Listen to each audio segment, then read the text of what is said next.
إلهي لست للفردوس أهلا. Assalamualaikum warahmatullahi wabarakatuh. Para pendengar dan peminat kaset yang tengah diputar ini, saya menyatakan rasa bahagia, rasa syukur kepada Allah dapat menyampaikan dakwah saya ini sekarang dengan kaset. Moga-moga dapat tuan-tuan putarkan, tuan-tuan dengarkan ketika tenang-tenang dengan anak-anak di rumah, atau ketika naik mobil, di mobil-mobil yang dapat memasang kaset dalam perjalanan yang jauh, sehingga kecapean dan kepenatan dalam perjalanan pun hilang karena mendengarkan suara ini. Yang akan jadi cerita saya pada hari ini adalah apa yang pernah kejadian di zaman Nabi kita Muhammad sallallahu alaihi wasallam. Di dalam riwayat ada diceritakan bahwa pada suatu hari, kira-kira pukul 9 pagi sepenggalah matahari naik,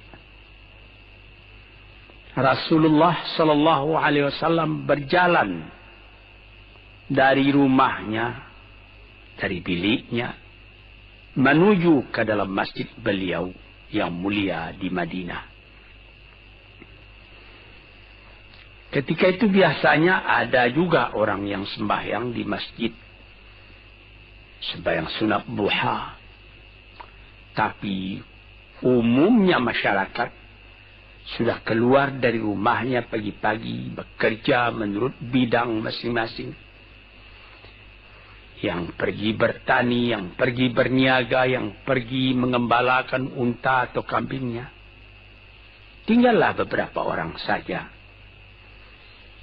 Beliau lihat di sudut masjid ada satu orang pemuda sedang duduk tafakur termenung.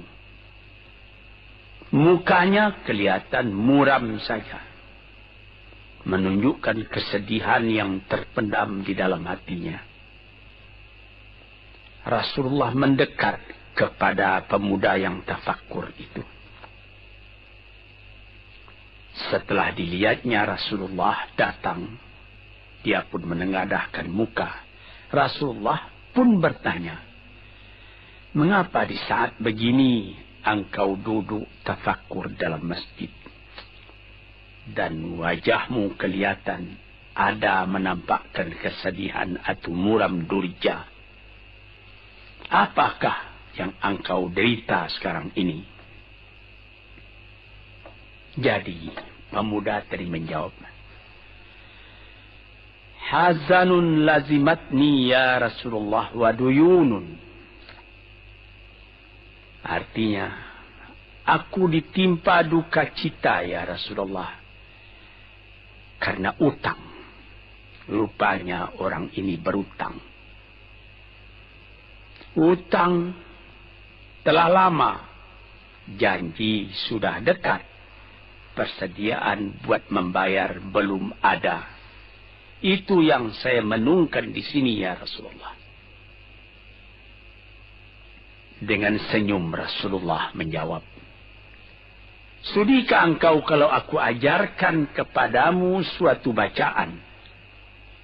Apabila bacaan ini, yaitu berupa doa, engkau baca pagi-pagi, dan nanti petang-petang pun engkau baca pula dengan hati khusyuk, InsyaAllah hutangmu itu akan terbayar."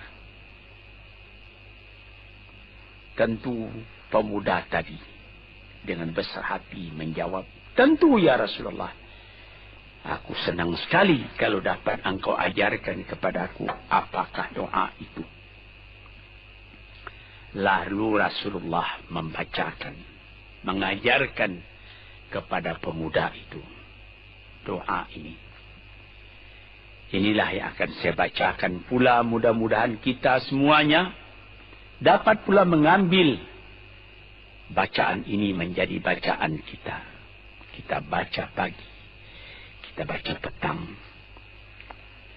Apa bunyinya? Allahumma inni a'udzubika minal hammi wal hazani. Wa a'udzu bika minal ajzi wal kasli. Wa a'udzu bika minal bukhli wal jubni. Wa a'udzu bika min ghalabatid daini wa qahrir rijal. Sebelum kita uraikan atau kita tafsirkan artinya satu demi satu, baik kita artikan secara keseluruhan lebih dulu. Artinya ialah, ya Tuhanku, aku berlindung kepada Engkau daripada ini. Lalu disebut 8 banyaknya. Yang pertama, aku berlindung kepada Engkau daripada duka cita, daripada kesusahan dan duka cita. Susah dan duka cita, sudah 2. Dan aku berlindung kepada Engkau daripada malas, daripada lemah dan malas, jadi 4. Dan aku berlindung kepada Engkau daripada bakhil, berat mengeluarkan wang, dan daripada pengecut atau penakut, sudah 6.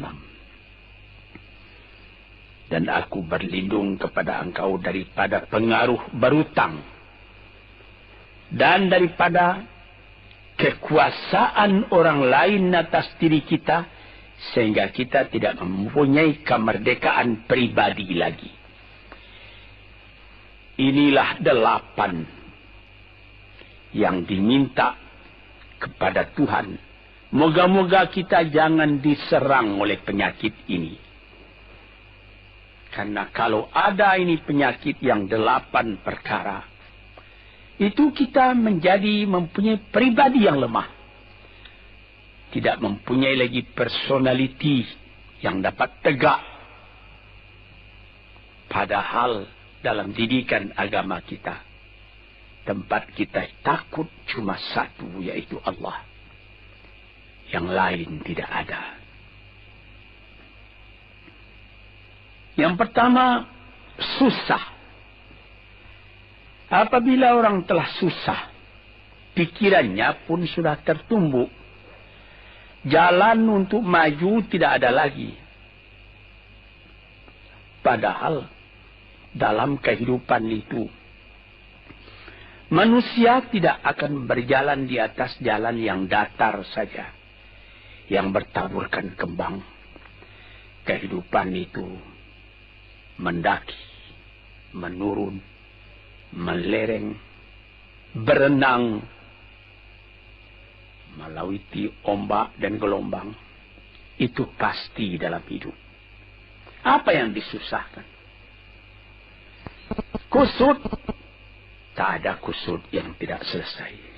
Keruh, tak ada keruh yang tidak jernih. Apabila pikiran kita telah susah lebih dulu, maka gelaplah jalan yang kita tumpuh ke muka dalam kehidupan tadi.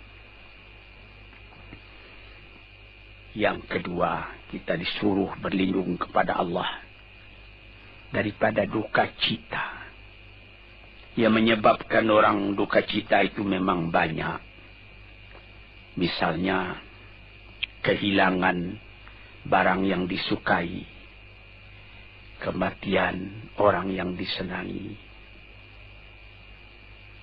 bahaya yang datang dengan tiba-tiba,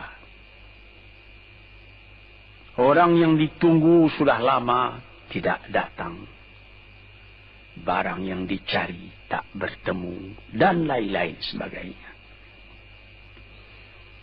Lalu tumbuh hazan, duka cita. Kalau kesusahan menjadikan soal yang kita hadapi jadi kusut, kedukaan menyebabkan jalan yang kita tempuh jadi gelap. Nah, ini dua hal yang bisa menghambat, menjadi rintangan bagi manusia di dalam kehidupannya. Lalu yang ketiga, aku berlindung kepada Engkau ya Allah minal ajaz. Lemah. Lemah apa? Lemah fikiran.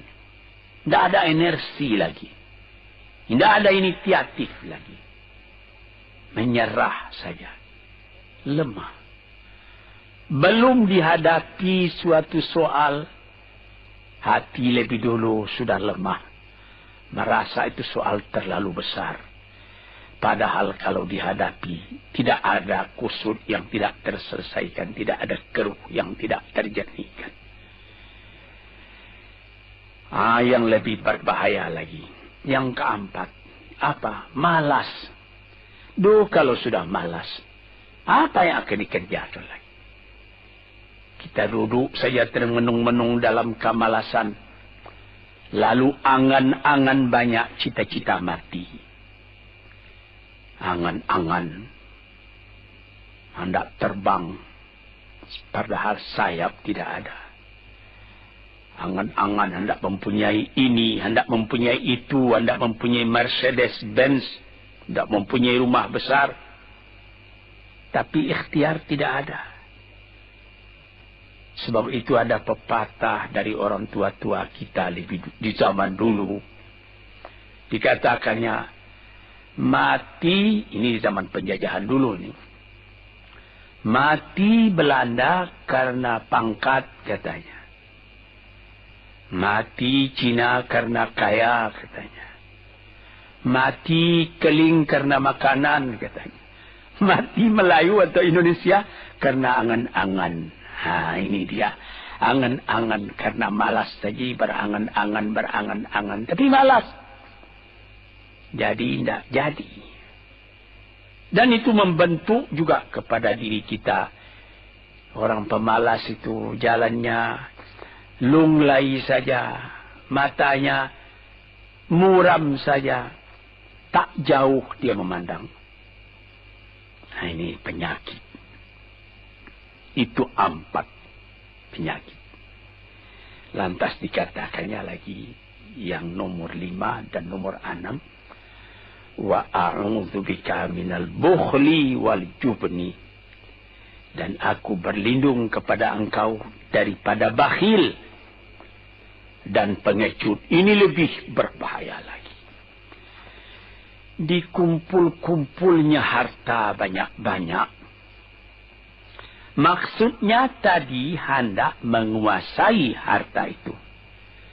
Lama-lama dengan tidak disadarinya, harta itulah yang menguasai dia.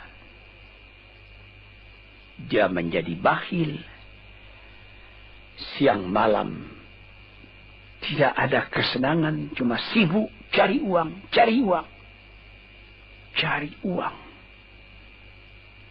Kemudian simpan banyak-banyak. Gunanya ya cuma mengumpul itu saja.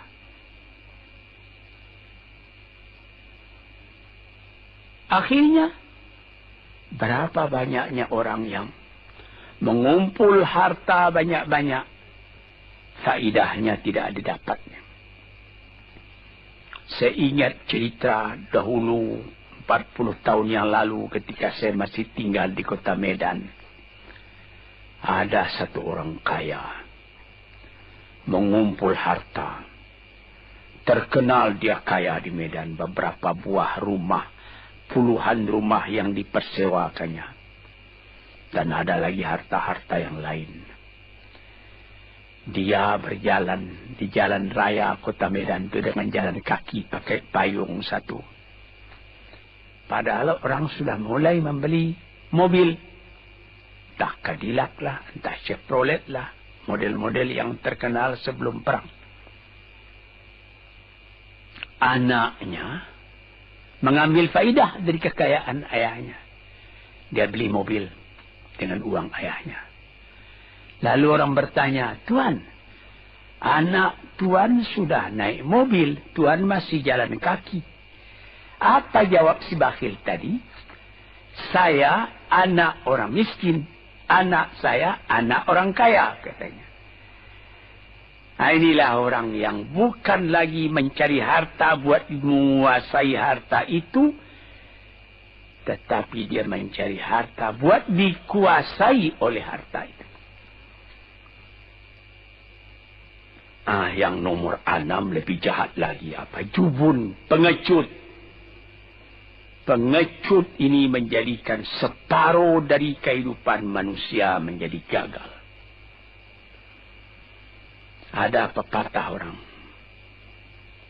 kalau engkau berniaga atau berusaha, meskipun modalmu tadinya tidak ada, asal engkau berani, itulah modal utama dalam hidup. Sesuai dengan pepatah Melayu atau pepatah Indonesia lama, dia katakan,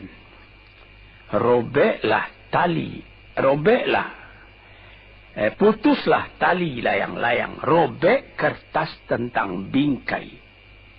Hidup jangan mengepalang, tidak kaya berani pakai. Hidup jangan mengepalang, tanggung-tanggung jangan. Tidak kaya berani pakai. Keberanian itu adalah modal.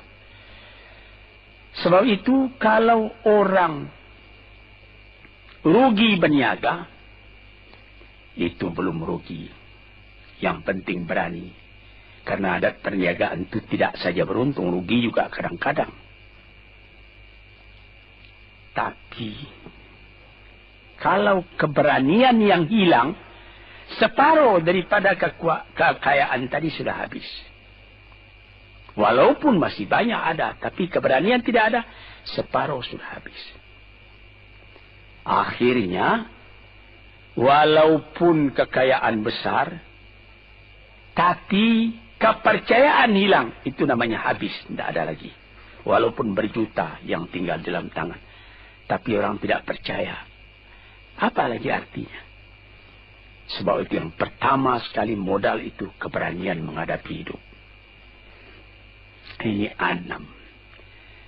Yang ke-7 dan 8, wa a'udzu bika min ghalabatid daini wa qahrir rijal, dan aku berlindung kepada Engkau ya Ilahi daripada pengaruh utang.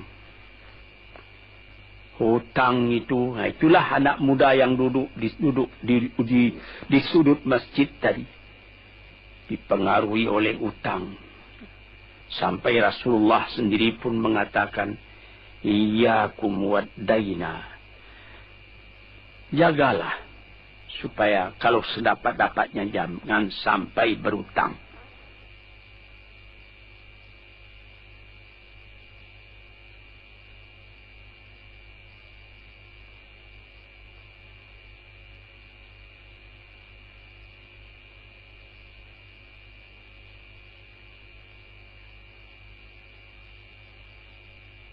Bisa juga berutang kalau keberanian tidak ada, dan berani itu membuka jalan buat mencari bayarnya.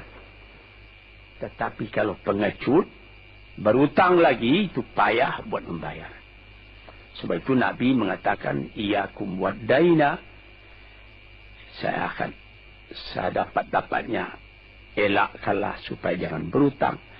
Fa innahu hammun bil laili wa madhallatun fin nahari. Hutang itu susah pada malam hari, mata tidak mau tidur. Dengan apa imbangan hutang tadi, berapa hutang, berapa yang akan diterima, sehingga mata tidak mau tidur malam itu memikirkan hutang. Akhirnya madhallatun fin nahari, kalau siang hari badan berasa hina, tak berani keluar dari rumah. Kota Jakarta yang begitu besar, bersilang siur, jalan-jalan raya, jalan Tamrin, Diponegoro, Imam Bonjol, Cut Mutia, dan lain-lain nama jalan.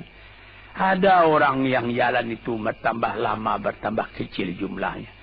Kalau orang lain mempunyai 100 macam jalan, dia paling tinggi cuma 2 saja jalan yang dapat jalani. Jalan dari rumahnya ke tempat yang tertentu. Ke lain dia tidak berani. Kenapa? Karena ada tempat dia berhutang. Jadi dikatakan dalam hadis itu, orang berhutang malam tak mau tidur, siang malu sama orang. Takut akan ditanyai, takut akan dicari. Ataupun dia berbenam di rumah. Datang orang menunggu piutang. Dia bilangkan kepada pembantunya atau kepada anaknya, katakan bapak tidak di rumah. Anak yang tolol atau pembantu yang tolol menjawab, mana bapak? Dia suruh bilangkan bahwa bapak tidak ada di rumah. Kata anak tadi, bertambah susah. Lantas yang nomor 8, wa qahrir rijal. Kita tidak mempunyai lagi kemerdekaan diri buat menyatakan perasaan kita. Karena kita segan kepada orang. Kita terlalu banyak berutang budi kepadanya. Kita terlalu banyak mendapat hadiah daripadanya. Kita terlalu banyak dan lain-lain. Sehingga mulut kita jadi tertutup, tak dapat bercakap lagi. Ditekan oleh hutang budi kepada orang tadi. Kemerdekaan diri tidak ada lagi. Inilah 8 perkara yang ditunjukkan oleh Nabi Sallallahu Alaihi Wasallam kepada pemuda yang duduk tadi. Dapatlah kita mengambil pedoman dalam kehidupan kita sendiri, bahwa yang amat penting lebih dahulu ialah kemerdekaan jiwa. Kalau sekiranya di dalam negara yang telah merdeka, kita sama sekali menyorakkan, meliuk lambaikan kemerdekaan di mana saja kita pergi. Tapi banyak orang yang lupa negaranya telah merdeka, dirinya sendiri telah menjadi terjajah. Bukan Belanda, karena Belanda sudah lebih 30 tahun pergi meninggalkan negeri ini. Dan bukan bangsa yang lain, tapi penjajahan yang datang daripada sifat-sifat yang lemah yang kita katakan tadi. Kesusahan.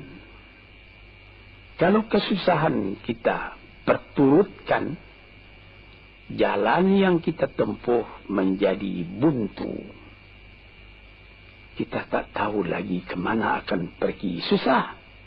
Susah. Pagi susah, malam susah.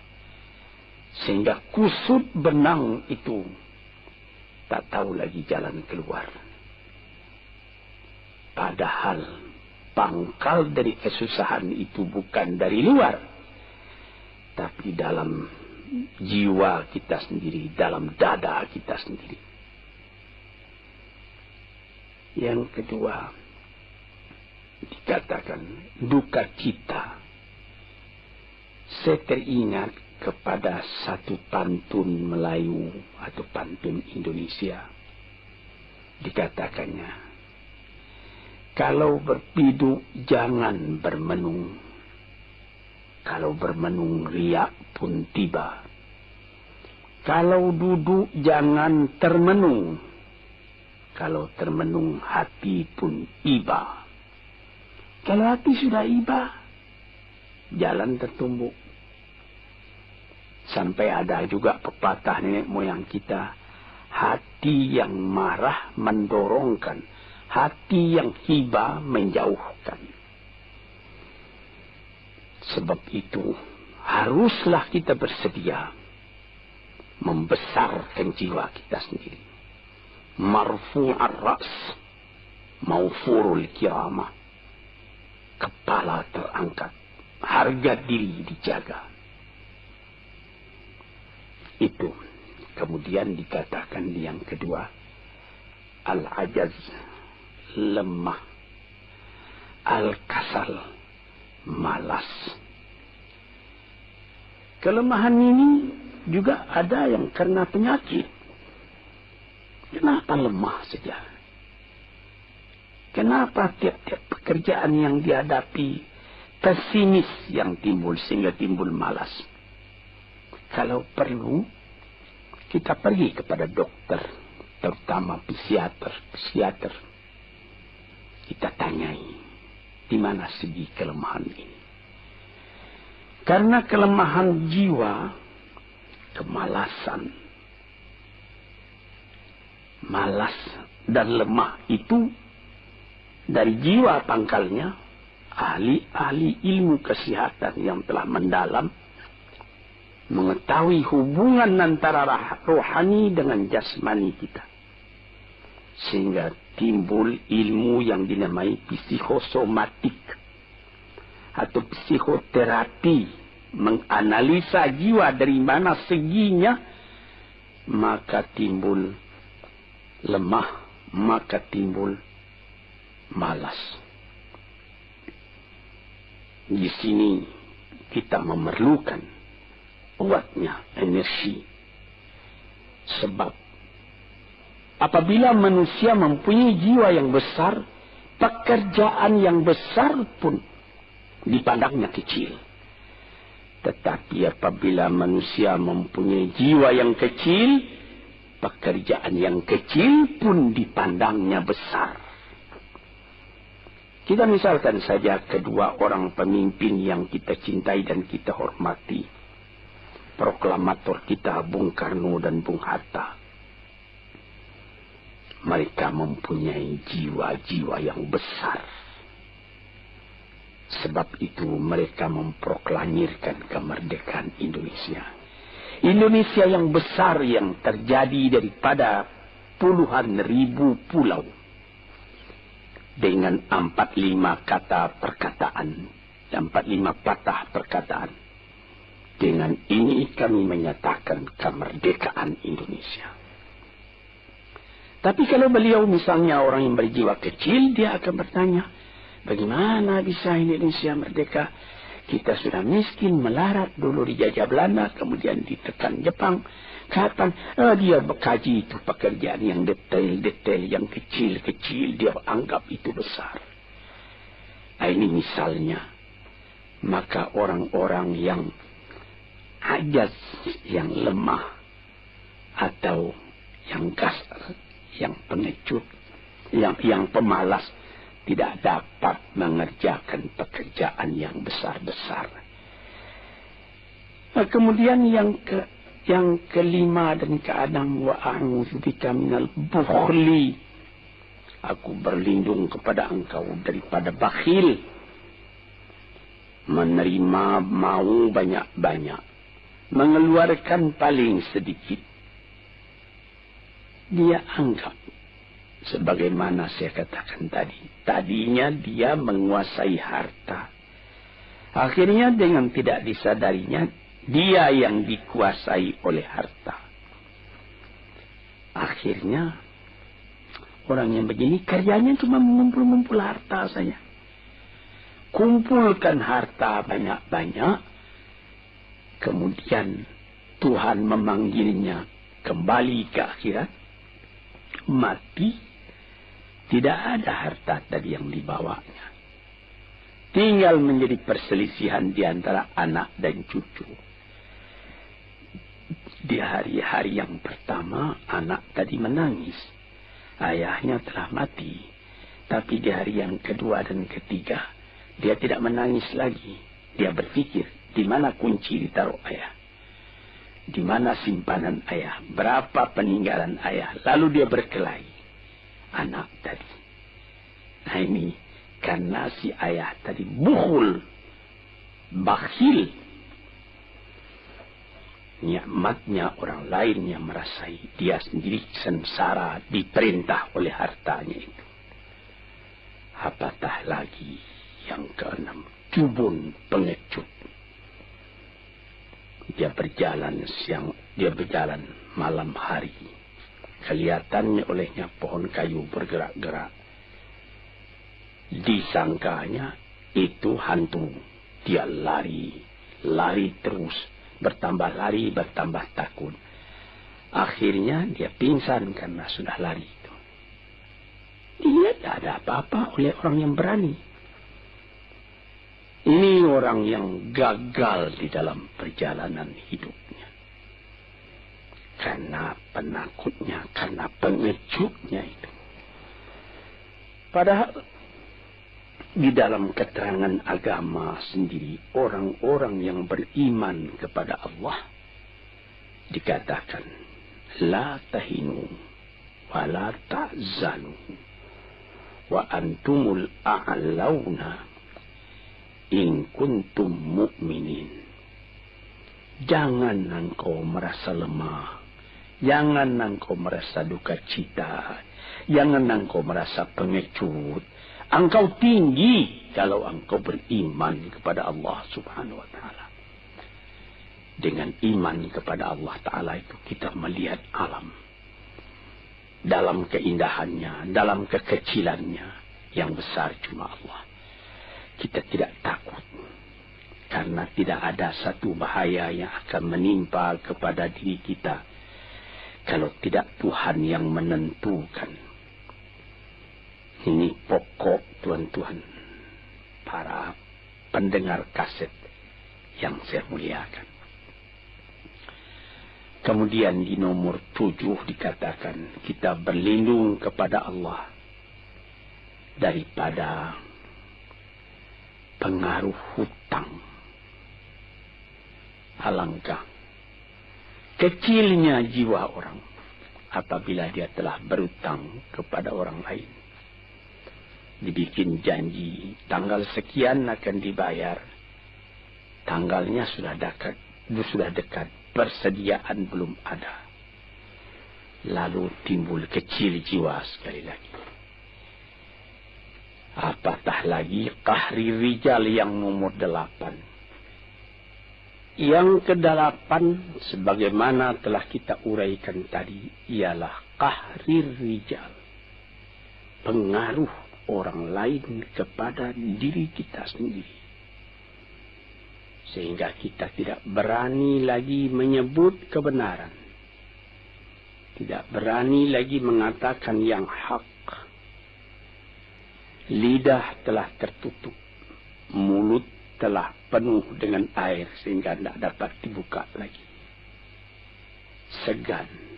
Kita sudah terlalu banyak berutang budi kepada orang. Walaupun sudah jelas perbuatan orang itu salah misalnya. Kita tidak berani lagi menegur.